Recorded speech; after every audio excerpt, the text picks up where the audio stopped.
vidéo. Donc aujourd'hui on se retrouve pour moi, je sais plus combien présentation de manga. Donc avant ça je voudrais remercier vraiment mes 239 abonnés. Donc pour mes 240 abonnés j'ai trouvé un nouveau concept qui sera mes coups de cœur. Donc avant ça j'ai vu que ma précédente vidéo, donc les news manga numéro 3 vous avez beaucoup plu. Donc je ferai beaucoup plus souvent ce genre de vidéo. Si ça vous plaît autant, et ben j'en ferai pas mal. Donc aujourd'hui je vais vous parler un de mes coups de cœur. Franchement ce manga pour moi c'est un successeur de Dragon Ball. Dragon Ball, c'est un peu comme son maître, son ancêtre. Donc je vais vous présenter Seven Deadly Sins. Donc ce manga, mais c'est vraiment de la pure balle. Donc c'est un manga qui est édité par Pika Édition, comme on peut le voir ici, et c'est un shonen, donc comme vous pouvez le voir, donc ici, donc la tranche ressemble à ça, ça fait une sorte de puzzle. Donc le manga est fait par Nabaka Suzuki. Donc Seven Deadly Sins, ça veut dire les 7 péchés capitaux, les 7 péchés capitaux. Donc en fait ça raconte l'histoire d'un jeune garçon qui s'appelle Meliodas, donc qui est là. Donc qui est un personnage. Donc ouais, je vous parlerai un peu de ça après. Des points forts et des points faibles. Donc il travaille dans un sorte de bar. Et un jour il y a une fille qui s'appelle comme vous pouvez la voir, Elisabeth. Donc elle va venir le voir dans son bar. Et dans son bar, elle cherche les Seven Deadly Sins. Et après elle va trouver Meliodas. Et après on va voir que Meliodas va vouloir aider Elisabeth à retrouver les autres Seven Deadly Sins et on va suivre leur aventure tout au long du manga. Donc bien sûr, ils vont pas faire que ça, ils vont trouver des méchants qui sont les chevaliers sacrés. Donc je vous en dis pas plus pour ceux qui veulent lire le manga. Voilà. Donc franchement, ce manga c'est vraiment un gros coup de cœur. Donc franchement les dessins derrière, comment ils jouent sur l'ombre, c'est vraiment magnifique. Donc voilà, direct ça, il y a de l'action, c'est vraiment un manga qui m'a fait vibrer, voilà. Donc les points forts, que le personnage Meliodas principal, c'est un super bon personnage. Donc il y a beaucoup de cohérence en Dragon Ball. Donc je l'ai trouvé vraiment pas mal. Donc quand je dis pas mal, voilà, c'est pas trop beaucoup, mais c'est pas mal. Donc beaucoup et pas beaucoup. Donc déjà, quand Goku et Bulma ils veulent chercher les boules de cristal, c'est Bulma qui va voir Goku. Donc et là c'est Elisabeth, c'est un peu comme Bulma, elle va chercher Goku.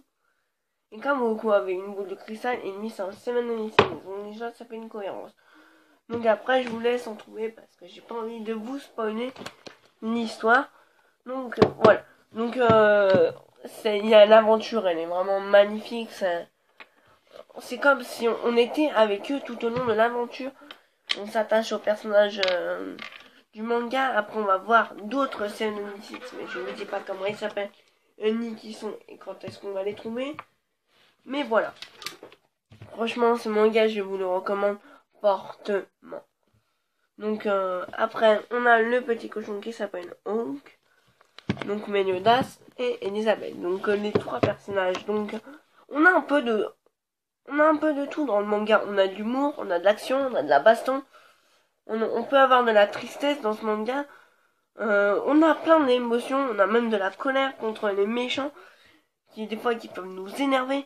Et ça, je trouve ça vraiment formidable pour un manga. Et en plus, les personnages sont attachants. Nabaka Suzuki a réussi à nous mettre des émotions en lisant ce manga. Donc franchement, je lui dis bravo. Et ce manga, il a gagné le tournoi du meilleur shonen 2014. Et franchement, il le mérite vraiment. Parce que l'auteur, déjà, il fait un super boulot sur l'anime, mais aussi sur le manga. Donc franchement, bravo à toi, Nabaka Suzuki. Mais voilà, après je ferai une vidéo sur mes coups de cœur. Donc bien sûr, je le mettrai sur mes coups de cœur. Et je vous dirai pas qui d'autre comme manga. Donc ah oui, aussi les points faibles. Après je vous dirai quelque chose d'autre, mais voilà. Donc les points faibles, j'en en ai pas trouvé à part que ouais, j'en ai pas trouvé franchement. c'est franchement pas du tout.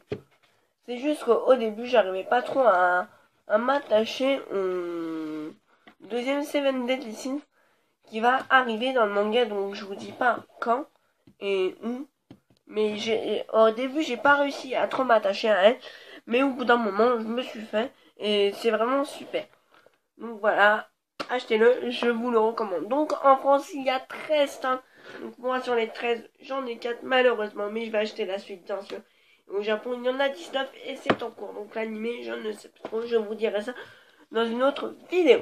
Donc aussi, je voulais vous dire que demain la vidéo sera soit une présentation de goodies, ou soit comme un achat de la semaine, parce que j'ai acheté le tome 3 de Accident Voice. Donc je vous remontrerai vite fait le petit extrait. Et aujourd'hui, j'ai peut-être acheté 2 petits mangas. Donc je ne vous ne dis pas qui c'est. Donc pour ceux qui savent qu'ils ont bien regardé ma mangatech, qu'ils ont bien analysé, ils devraient peut-être savoir. Parce qu'il y a eu une sortie le 18 mars, donc hier. Donc voilà, et je vais à la Part-Dieu. Donc pour ceux qui savent pas ce que c'est la Part-Dieu, c'est un grand centre commercial à Lyon. Donc voilà, ça vous en foutez un. Donc aussi je voulais vous dire que sur ma chaîne il y aura peut-être un vlog donc à Momi Manga donc à Lyon. Donc je vais leur demander par Facebook leur autorisation, donc j'espère qu'ils voudront. Donc voilà, ce sera pendant les vacances je pense. Donc voilà, on revient sur le manga. Donc franchement c'est vraiment un manga magnifique en lui-même. Donc je vais vous montrer quelques petits dessins. Donc les dessins sont vraiment très bien faits. Donc je vais vous montrer un dessin que je trouvais vraiment magnifique sur les personnages. Donc voilà, c'est les Deadly Sins. Donc je ne vous en dis pas plus, mais vraiment pas plus. Donc j'espère que cette vidéo vous aura plu. Donc si elle vous a plu, n'hésitez pas à liker, à partager, à vous abonner. Donc sur les réseaux sociaux, ça me ferait vraiment plaisir que vous lâchiez un commentaire pour me dire ce que vous en pensez de cette vidéo, si je fais des progrès et tout ça. Donc moi, pour moi, je pense que j'en ai fait pas mal. Donc voilà, n'hésitez pas à liker, à partager, à vous abonner, tout ça, à partager sur Facebook, Instagram, Snapchat et tous les réseaux sociaux. Et voilà, donc si vous n'êtes pas abonné, abonnez-vous, c'est en bas que ça se passe. Donc merci vraiment à mes 239 abonnés. On se retrouve pour une prochaine vidéo. Bye bye les amis.